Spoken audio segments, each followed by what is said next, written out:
Assalamualaikum warahmatullahi wabarakatuh. Halo semua, perkenalkan saya Lufia Hobrisa, mahasiswa semester 5 program studi Teknik Elektro Universitas Muhammadiyah Semarang.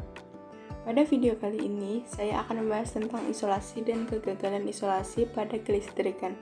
Sebelumnya, apa sih itu isolasi? Jadi, isolasi adalah sifat dari suatu media yang berfungsi untuk memisahkan secara elektris dua atau lebih penghantar listrik yang bertegangan dan yang mempunyai beda tegangan supaya di antara bagian-bagian tersebut tidak terjadi lompatan listrik atau flashover dan juga percikan atau sparkover.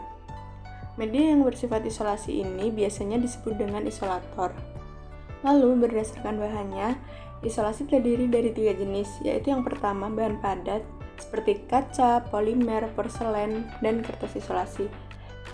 Yang kedua adalah bahan cair, misalnya minyak, seperti yang biasa kita jumpai yaitu minyak trafo, dan yang terakhir gas, seperti gas sulfur heksafluorida dan juga nitrogen.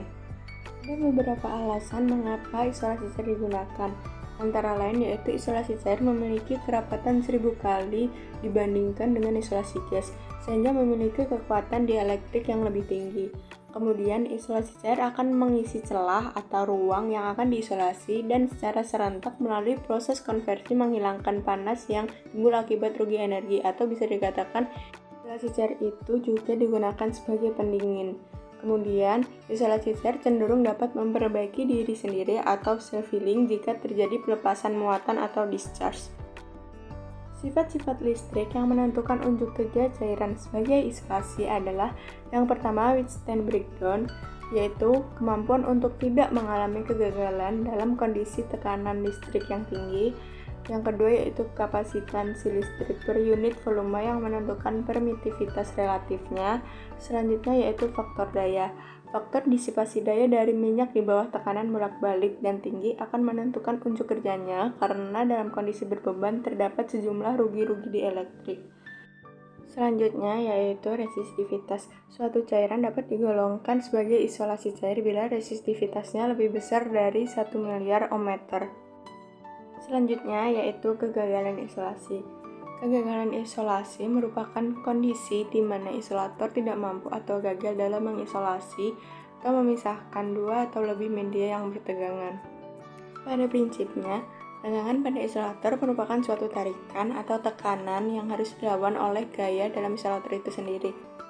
Dalam struktur molekul material isolasi, elektron-elektron terikat erat pada molekulnya, dan ikatan ini mengadakan perlawanan terhadap tekanan yang disebabkan oleh adanya tegangan.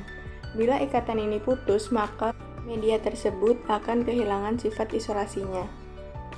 Beberapa penyebab kegagalan isolasi yaitu pertama, isolasi yang sudah beroperasi dalam kurun waktu yang cukup lama sehingga kinerja untuk mengisolasinya berkurang, yaitu berkurangnya kekuatan dielektrik isolator, dan isolator yang terlalu lama diberi tegangan melebihi standar tegangan seharusnya. Kegagalan isolator pada peralatan tegangan tinggi yang terjadi pada suatu peralatan yang beroperasi dapat menyebabkan kerusakan alat sehingga kontinuitas sistem menjadi terganggu.